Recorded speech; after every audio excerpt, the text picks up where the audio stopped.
What if vampires didn't come from Europe at all? What if the original monsters of blood and hunger were born beneath a burning sun, not in dark castles, but in ancient temples and battlefields? Long before Dracula, long before Nosferatu, there were creatures that feasted on flesh, wore stolen faces, and fed not only on blood, but on fear itself. They were called Rakshasas, India's shape-shifting demons. And unlike the elegant vampires of Western legend, the Rakshasa are something older, stranger, and far more terrifying. To understand the Rakshasa, we must step back into the oldest mythological texts in the world, the Vedas and the Ramayana.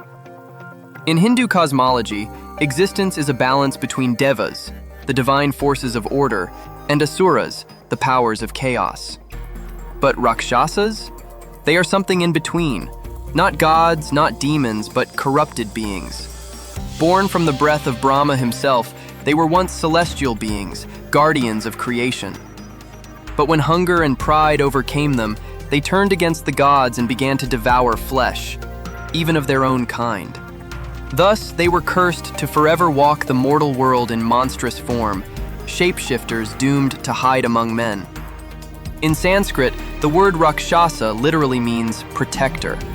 Ironically, they became protectors turned predators, fallen guardians of the cosmic order. Rakshasas are not just monsters, they are mimics. They can appear as beautiful women, noble kings, or holy priests, feeding not only on blood, but on trust.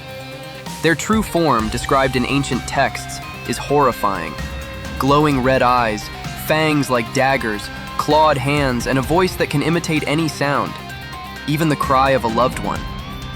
Some walk upright, others crawl like beasts. In Indian myth, deception is their weapon.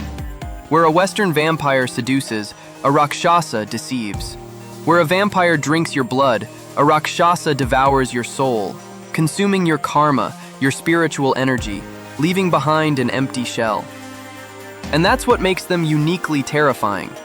You cannot fight them with silver or sunlight, only with knowledge, mantras, and spiritual purity. The Rakshasas aren't just background demons. They are woven into the very fabric of India's greatest epics, the Ramayana and the Mahabharata. In the Ramayana, they rise as a powerful race, led by Ravana, the 10-headed king of Lanka, brilliant, arrogant, and tragic. Ravana wasn't pure evil. He was a scholar, a musician, and a devotee of Shiva. Yet his ambition to surpass the gods turned him into the ultimate Rakshasa. His armies of shape-shifting demons fought Rama, the incarnation of Vishnu, in one of mythology's most defining battles, a war between divine order and demonic chaos. But not all Rakshasas were evil. Vibhishana, Ravana's brother, defected to Rama's side, proving that even among the damned, there were those who sought redemption. This is what makes Indian myth so unique. Even monsters can seek moksha, spiritual liberation. A vampire in the West can't be saved. A Rakshasa might still be forgiven. In ancient India, belief wasn't just symbolic, it was survival. Entire rituals existed to protect villages from Rakshasas.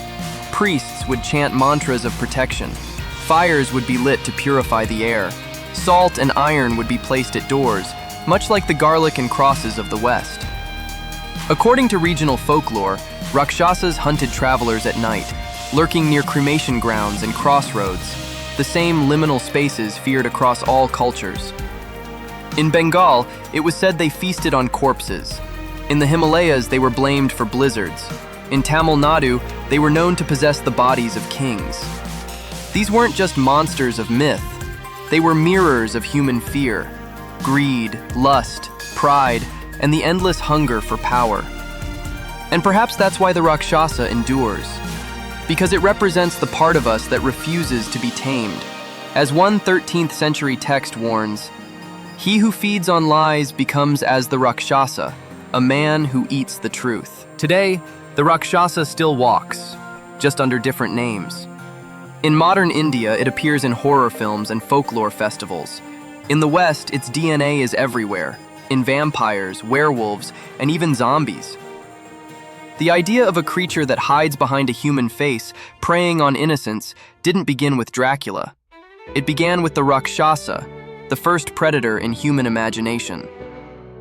Every culture has its version of the blood drinker. The Strigoi in Romania, the Jiangxi in China, the Aswang in the Philippines. But only the Rakshasa blurs the line between demon, god, and man. It's not just horror, it's philosophy. The Rakshasa reminds us, the real monsters are not those who drink blood, but those who consume truth, compassion, and conscience. They are not supernatural beings, they are reflections of what happens when humanity loses its dharma, its moral balance. So tonight, when you hear something whisper your name from the dark, remember, it might not be a ghost. It might be a Rakshasa testing your heart for fear. Tell me in the comments, do you believe the Rakshasa still walks among us? Subscribe for more journeys into myth, magic, and the monsters that shaped civilization. Because every legend hides a truth.